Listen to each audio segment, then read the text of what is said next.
Welcome to China Truths. In this episode, we will bring you the following stories. Beijing faces resistance as changes take shape in China. Zhong Shanshan reveals industry secrets. Nongfu Spring faces allegations. Now, let's dive into the details. It's all covered in today's China Truths. Beijing faces resistance as changes take shape in China. At first glance, Chinese leader Xi Jinping appears to hold unchallenged power, but information from within China reveals growing resistance from officials and the general public alike. Many citizens yearn to leave the country, and signs suggest a significant shift could occur within a year. A friend who recently returned to Beijing described a pervasive lying flat attitude among officials there. Bureaucrats now place faith only in money and personal gain. Under Xi's authoritarian rule, corruption has gone underground, and many officials simply aim to avoid making mistakes by doing as little as possible. Xi's anti-corruption campaign, aimed more at purging dissent than promoting integrity, has fostered a culture of inaction within the government.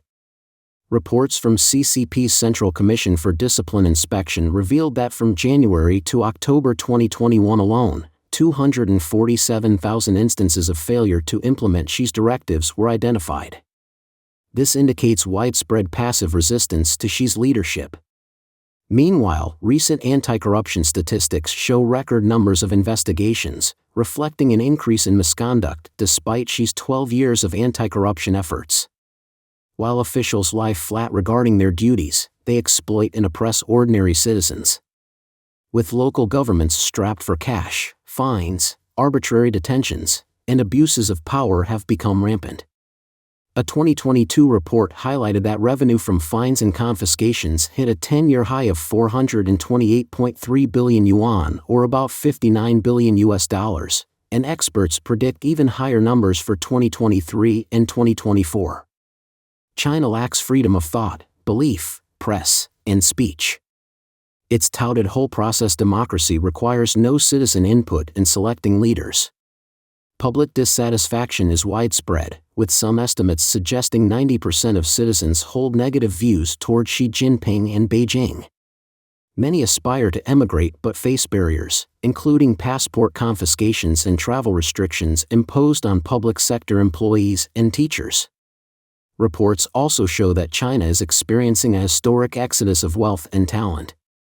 By 2023, 13,500 millionaires left China, a 25% increase from 2022. Experts project this number will exceed 70,000 by 2025. Middle-class citizens are also looking to Southeast Asia as a more accessible destination, while others resort to illegal immigration to countries like the US, which has seen a surge in Chinese arrivals at its southern border. Despite travel restrictions, some Chinese citizens aim to challenge the government. The blank paper movement of late 2022, sparked by protests against zero-COVID policies, exemplifies the growing demand for change. In Shanghai and other cities, slogans like "Step Down," Xi Jinping, and "Down with the CCP" echoed during these protests. Youth unemployment remains a pressing issue, with over 11.79 million college graduates struggling in a bleak job market. This disillusionment fuels creative forms of resistance. For instance, during Halloween 2023, Shanghai youth used costumes to subtly criticize the government, dressing as surveillance cameras and injured programmers to highlight issues like surveillance and economic instability. Despite heavy crackdowns, these symbolic protests signal a burgeoning awareness and defiance among young Chinese. While many adopt nonviolent resistance, others consider more confrontational approaches. A recent surge in violent incidents reflects societal tensions under the repressive rule. A violent clash in Guangxi's Qingzhou city between villagers and police over land seizures is one example of the desperation and anger brewing among China's rural communities. Activist groups, including vocational school students and migrant workers, have begun circulating revolutionary pamphlets online.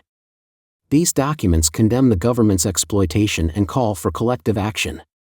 despite Xi's attempts to project strength through propaganda and international gestures like the recent announcement of 780 billion yuan or nearly $108 billion in financing for Belt and Road countries. Domestic and international criticism is mounting. Retired officials and citizens alike increasingly voice hopes for change, seeing the current trajectory as unsustainable. Given the rising dissatisfaction and active resistance, significant changes in China are not just possible but appear to be taking shape.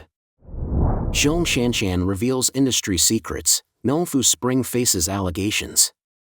Recently, Zhong Shanshan, chairman of Nongfu Spring, hosted a media exchange event in Ganzhou, Jiangxi Province. During the event, he disclosed some industry secrets, which led to allegations against the company, claiming its purified water production poses a public health hazard. According to reports from Securities Times and China Fund News, Zhong stated in an interview that the company's green bottled water was a spontaneous creation and emphasized he does not recommend families consume purified water long-term.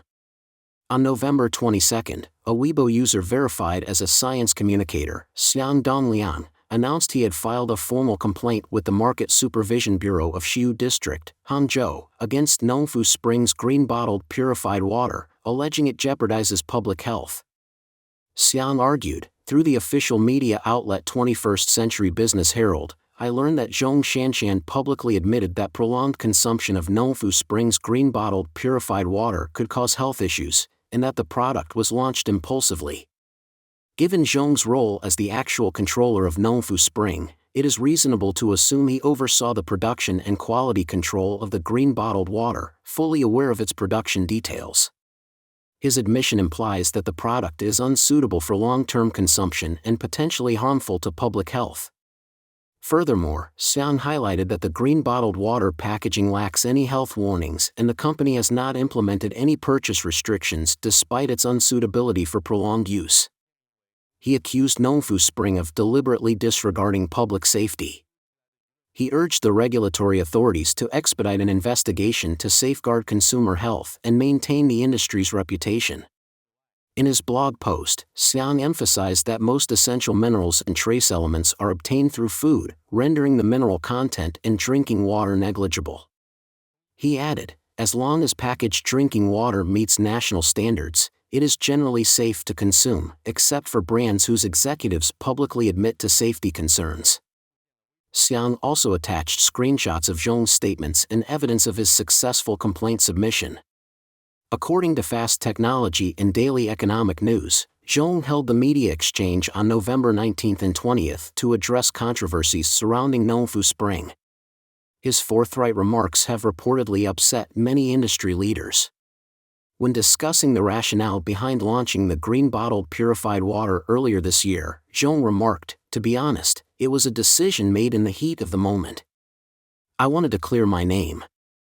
A person's reputation is invaluable, and I, Zhong Shanshan, am not a fraud. He also disclosed that he controls the pricing of the green bottled water, ensuring it remains affordable to demonstrate its true value. Zhong added, however, I still do not encourage people to drink the green bottled water regularly.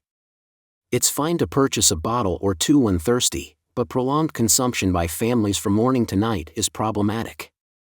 In February this year, following the passing of Waha Group founder Zhong Qingho, rumors about tensions between Nongfu Spring and Waha spread online. Zhong faced defamatory attacks, prompting him to relaunch the company's purified water business in April after a 20-year hiatus, claiming it was to provide consumers with more choices. Nongfu Spring's green bottled water refers to its purified water product, while its red bottled water represents its mineral water product. The primary distinction lies in processing. Mineral water undergoes minimal treatment to retain natural minerals like potassium, sodium, and calcium, whereas purified water lacks such elements.